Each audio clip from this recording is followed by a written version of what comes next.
O Banco Central, em reunião, manteve ali a taxa de juros no fim da tarde, começo da noite de ontem, em 13,75%. 13,75%. É o que decidiu a reunião do Comitê de Política Monetária. O patamar de juros continua no maior nível desde dezembro de 2016. Foi a primeira reunião no governo do presidente Lula.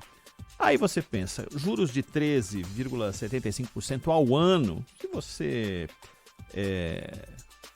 colocar isso no juros ao mês e pensar em financiamentos que você tem ou papagaios que você tem para pagar, você vai falar assim, não é a pior. Não, mas vamos lembrar, esse é um juros praticamente uma taxa de juros que indexa, não é aquela do mundo real.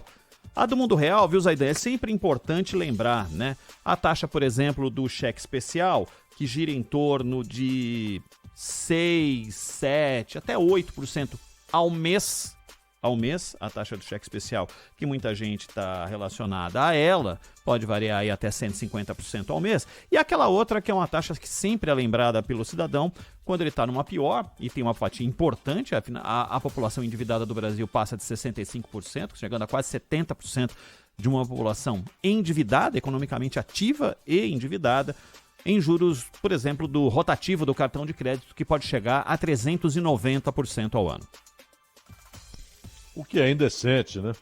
Essa taxa Selic, ela é para operações interbancárias e também é considerada para pagamentos de juros do próprio governo, mas definitivamente não é a taxa que o cidadão encontra na hora de buscar o empréstimo bancário. Cheque especial nem se fala, cartão de crédito, então nem pensar, né? Empréstimo pessoal, enfim, as diversas modalidades de crédito, crédito especial para investimentos empresariais, né? Para pessoas jurídicas. Definitivamente não é a Selic. Porém, a Selic alta, ela estimula aumentos naquilo que já era muito alto e que permaneceu alto quando a Selic estava em 2,5%. Então a Selic lá embaixo não fez baixar de maneira significativa a taxa de juros no sistema bancário, né? O crédito privado. Não fez baixar. Só que quando ela sobe, ela faz aumentar o que já é altíssimo, estratosférico, né? Negócio indecente, escandaloso, inaceitável. Todas as justificativas apresentadas até aqui foram recebidas como galhofa, né? Como um conto juvenil, né? Que os próprios jovens não acreditam, só as criancinhas, né, levam a sério as justificativas apresentadas pelos bancos, pela Febraban, etc. Agora, o sinal que o Banco Central dá é o seguinte, ela vai continuar lá em cima, isso é uma taxa muito alta, 13,75, uma taxa muito alta, e ela é 2 dígitos, está na casa dos 2 dígitos, é muito alta. E ela vai continuar alta por um bom tempo. Eles não aumentaram, é verdade, mas ao não reduzirem, e o mais importante do que a decisão tomada para efeito imediato, é aquilo que eles projetam no relatório. E o que está projetado no relatório é a manutenção nesses níveis por muito tempo. O que significa o quê? Que para o Banco Central ainda há pressões inflacionárias muito fortes, ainda há possibilidade de termos causas de pressão inflacionária nos próximos meses, a inflação pode voltar a subir. Essa é a projeção do Banco Central, é a análise que ele faz.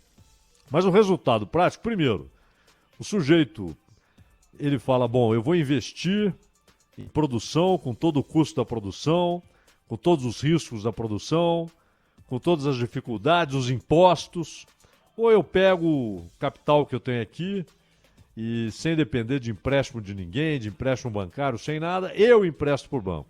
Ele vai me pagar uma coisa muito menor do que o que ele cobra, mas eu vou ter um retorno, uma valorização relativamente ali real, né? E não vou ter dor de cabeça, nem com imposto, nem com riscos, nem com volatilidades do mercado, tudo sossegado. Ou eu coloco esse dinheiro na produção. Então isso desestimula a produção, encarece o preço do dinheiro inibe consumo, porque o consumo hoje é muito ancorado no crédito, né? Sem crédito, imagina. Então, o efeito é muito ruim para uma economia que precisa gerar emprego, precisa crescer, precisa voltar a ter anos e anos de crescimento ali de 5, 7, 8%. E estamos muito longe disso. E com essa taxa de juros, fica mais difícil ainda, né, Ronald? Fica mais difícil. E hoje o mercado financeiro teve uma reação um pouco de política nacional e também ao ritmo de alta da taxa de juros lá nos Estados Unidos, que tinha sido no mês de dezembro de 0,5 ponto, 0,5, e agora foi de 0,25, 0,50 e 0,25, indo a taxa ao ano para 4,75. Para se ter uma ideia do movimento no mercado financeiro, o dólar chegou a cair abaixo de R$ 5 hoje. Agora está cotado a 5,04, uma queda de 0,37. O euro, uma queda maior, de 1,03, cotado a 5,50. A bolsa está em queda, 1,28, 110 mil pontos de movimento. Mas o movimento de dólar, principalmente, Zaidan, um pouco atrelado também aos juros lá nos Estados Unidos, né?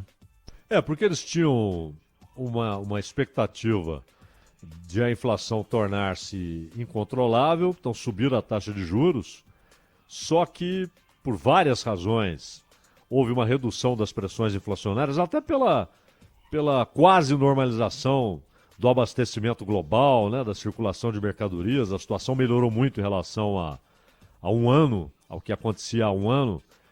Só que os Estados Unidos e a Europa Ocidental passaram a lidar com outro risco, recessão.